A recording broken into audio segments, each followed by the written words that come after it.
Lebih lengkap terkait dengan insiden penembakan 3 polisi di Lampung, telah bergabung bersama kami di Kompas Petang, Saudara, mantan Kabarreskrim Polri, Komjen Purnawirawan Arief Sulistianto. Selamat petang, Pak Arief.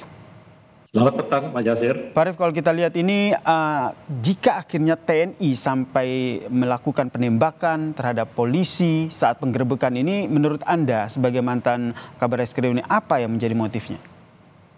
Iya, pertama saya turut berduka cita dulu atas gugurnya 3 anggota Polri di Polda Lampung dalam penegakan hukum pemberantasan sabung ayam di Waikanan. Jadi menjawab pertanyaan tadi, kalau memang ada anggota TNI yang terduga sebagai pelaku penembakan, ya nanti prosesnya dilakukan oleh polisi militer, karena memang itu menjadi kewenangan polisi militer terhadap tindak pidana yang dilakukan oleh anggota TNI. Tetapi dari kejadian ini harus menjadi pelajaran bagi kita semuanya. Pertama, pemberantasan perjudian sabung ayam itu merupakan salah satu jenis perjudian yang rawan ketika melakukan pemberantasan. Kenapa? Karena pasti orangnya banyak, ada penonton, ada petaruh, ada pemilik sabung ayam, pemilik ayam yang disabung, dan ada penyelenggara, dan di situ melibatkan emosi.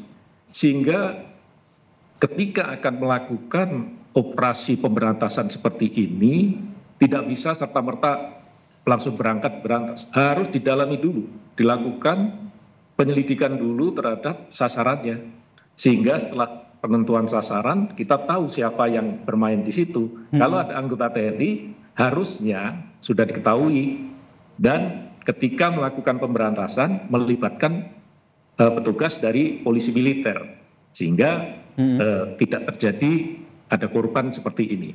Tapi ini sudah terjadi, ya akhirnya kasihan kepada keluarganya yang kehilangan ayahnya, kehilangan suaminya, orang tuanya, kehilangan bapaknya. Ini yang menjadi duka kita bersama ya. Tapi kalau seperti Anda sebutkan tadi, Pak Arief, dalam melakukan proses penggerbekan harus diketahui lokasinya di mana, pelakunya apa. Nah, Anda melihatnya posisi ataupun posisi dari TNI, oknum TNI yang melakukan penembakan ini, mereka sebagai apa di kasus ini?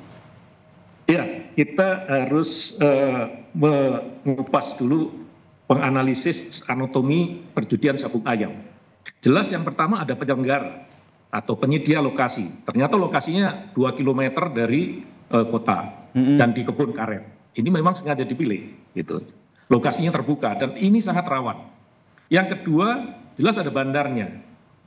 Yang ketiga, pemilik ayam sabung, jadi orang yang menyabungkan ayamnya. Yang keempat adalah para pemasang taruhan atau petaruhnya. Yang kelima itu penonton, pasti banyak. Nah, yang keenam ada petugas pengamanan. Petugas pengamanan ini ada 2 aspek yang diamankan. Pengamanan terhadap kegiatan itu sendiri, jangan sampai curang, atau pengamanan ketika ada penindakan oleh penegak hukum. Nah, inilah yang mungkin perlu diidentifikasi oleh teman-teman dari kepolisian. Dan ini dugaan sementaranya menjurus pada anggota TNI yang melakukan penembakan, Arief. Ya, kita belum tahu apa motifnya, ataukah dia menjadi backing atau ikut terlibat di dalam penyelenggaraan itu. Nanti akan terungkap di dalam penyidikan itu, Mas Yasir. Sebagai Kabarreskrim, tentu Anda punya banyak pengalaman terkait dengan penanganan kasus. Kalau dari penanganan judi sabung ayam sendiri, apalagi di daerah-daerah, ini sepengetahuan Anda emang sesulit itu atau lebih beresiko begitu? Iya, memang lebih beresiko. Ini kan terbuka tempatnya dan mudah dilihat oleh masyarakat, sehingga mungkin ini ada komplain dari masyarakat. Ini kalau ada judi sabung ayam, nah tentunya tidak bisa serta-merta. Tidak cukup hanya melibatkan atau merekrut atau melibatkan anggota di dalam operasi itu banyak-banyak. Tapi harus ditentukan dulu. Di dalam manajemen operasi harus benar. Pertama, menentukan sasaran. Sasarannya di mana? Apa saja yang harus diketahui di dalam sasaran itu? Risiko apa yang akan dihadapi nantinya? Sehingga di dalam penentuan sasaran ini nanti kita akan bisa merumuskan cara bertindaknya. Cara bertindak itulah yang nanti berisi tahapan-tahapan. Kalau ada begini, langkahnya begini. Ada plan A, plan B, plan C. Baru penyusunan kekuatan. Kekuatan berapa yang diperlukan dengan ancaman yang seperti itu, sekaligus pembagian tugas. Siapa berbuat apa, bertanggung jawab kepada siapa. Baru dilaksanakan itu. Jadi tidak serta-merta. Saya pikir ini mungkin sudah dilakukan, tetapi mungkin kurang cermat, sehingga akan terjadi seperti ini. Baik, saya tahu Pak Kapoldanya itu orang baik dan orang pintar, tetapi mungkin ini pada level Polres ya. Baik, kita berharap ini pengusutan 3 polisi yang gugur ditembak oleh anggota TNI berlangsung transparan ya, terbuka ke publik sehingga kita tahu duduk permasalahannya seperti apa. Terima kasih Komjen Purnawirawan Arief Sulistyo, mantan Kabar Eskrim telah bergabung bersama kami di Kompas Petang. Salam sehat, Pak Arief.